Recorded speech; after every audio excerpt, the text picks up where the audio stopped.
at the Hebrew University in Jerusalem. Benny has drunk ayahuasca more than 300 times. That's a lot more than I've drunk it. I've drunk it 25 times. He's compiled the experiences of hundreds of people around the world who have drunk ayahuasca, and all of them speak of it as a teacher. It's like entering a school where you start to learn lessons that will transform your life. You examine your own behavior, the minutiae of your own behavior, how you act towards other people, how you may sometimes be cruel or unkind or thoughtless towards others. You're shown the truth about yourself in a very clear way.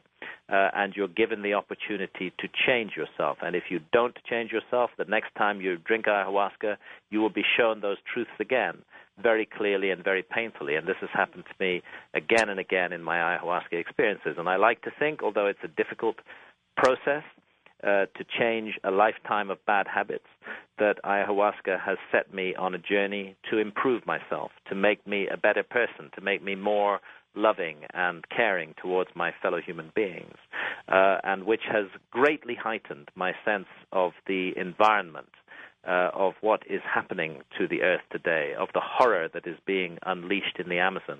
It's made me care about these things in ways that I never did before. And most important of all, it's absolutely convinced me that our consciousness is not simply an artifact of our brains, generated accidentally by our brains as we go about our material business, that our consciousness is immortal, that we lived before we came into this life, that we will continue to live after we die in these physical bodies, that there are realms beyond our own, dimensions beyond our own, that they're all around us all the time, so close to us that they interpenetrate us, and yet normally we don't access them, we don't see them, and that's because of our state of consciousness. Graham, let me just stop you and say that the commonality of this experience that you've described truly is leaving me speechless. Yeah. That commonality is just, it's impossible, or is it real? Well, it's real. This is the thing. Generally speaking, because we're wedded to the materialist paradigm in this society, we're convinced that there is only material reality and that there is nothing else beyond that. If large numbers of human beings all see the same things, then we tend to, in the material world, then we tend to agree that those things are real.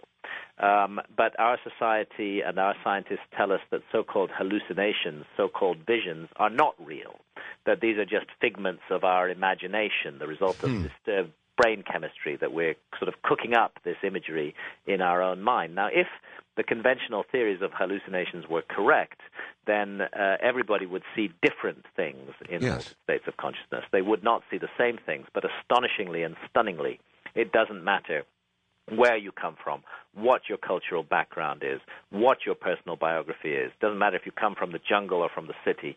You are going to see the same things in ayahuasca visions, and you are going to encounter the same intelligent beings with the same messages for mankind. And yet our scientists, of course, themselves, they've never drunk ayahuasca, they've never had any experience of these kind of visions, and yet they are arrogant enough to say that those of us who have these visions and these experiences are simply deluded fools who are experiencing illusions. What I would say is that when hundreds and thousands of people from all around the world see and encounter the same intelligent supernatural beings in altered states of consciousness, that should tell us that these experiences are real. Yes, but scientists claim that repeatability is truth. Repeatability is truth, and repeatability is truth, and this is what Again, it's almost impossible to explore this idea in our society. We see there's a huge popularization of the supernatural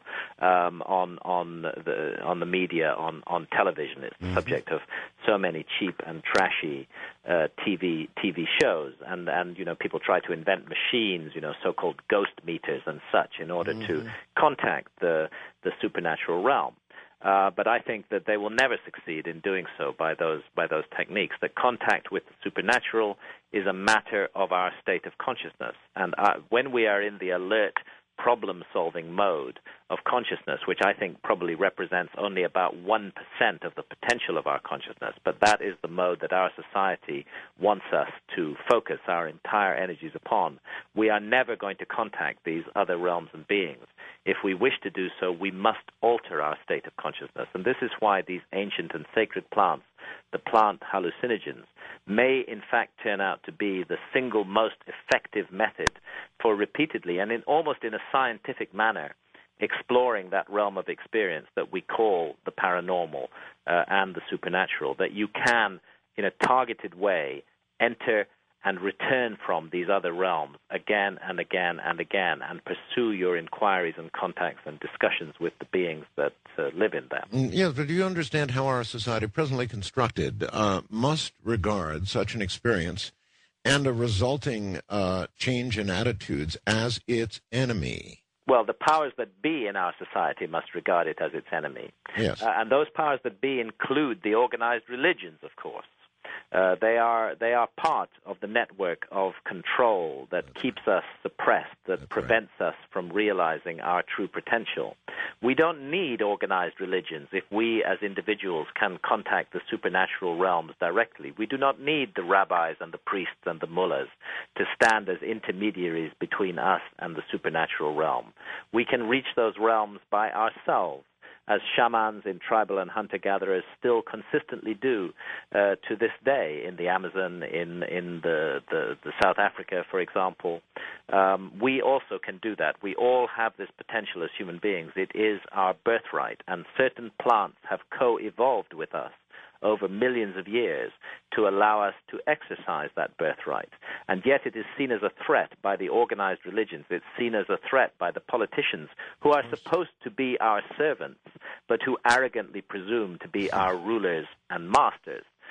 They wish to tell us what to think, what we are allowed to think, what we may and may not do with our consciousness. And naturally, they are very threatened and fearful at the prospect of individuals taking control of their own lives, taking control of their own destiny, taking control of their own consciousness, taking responsibility for themselves. The state does not wish us to take responsibility for ourselves. It wants to pretend that bureaucratic officials are the only ones who may be responsible for us, that somehow, even though we are adults, we are children who cannot make decisions for ourselves about what we do or do not do with our own bodies and minds. And so it's very threatening for the controlling mentalities who naturally gravitate towards government and positions of power. It's very threatening to them to see individuals taking control of their own consciousness and their own lives. And so a whole forest of laws and rules has been erected to prevent us from doing that. A whole fearful industry of indoctrination has been set into motion. Huge lies are told to us about this matter so that we become afraid and terrified and confused, when it's always possible for us to think clearly and to act responsibly as adults without the state telling us what to do. Though mainstream science is not doing a lot in investigating this path, there is some science that's looking at it, and in a moment we will. Good morning, everybody.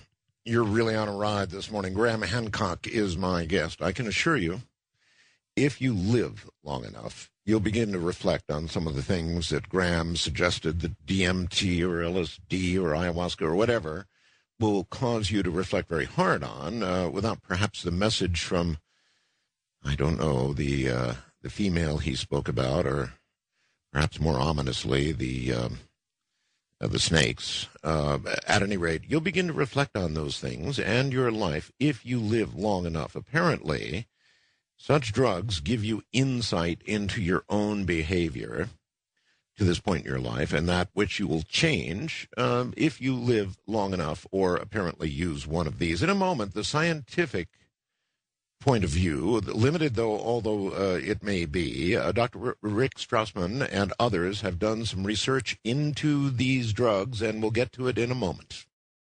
Our brains are supposed to fry on drugs, right? Well, late Terence McKenna was one of the most brilliant men I've ever had the honor to interview. Absolutely brilliant, and he sort of put it all in flames when he came on the air.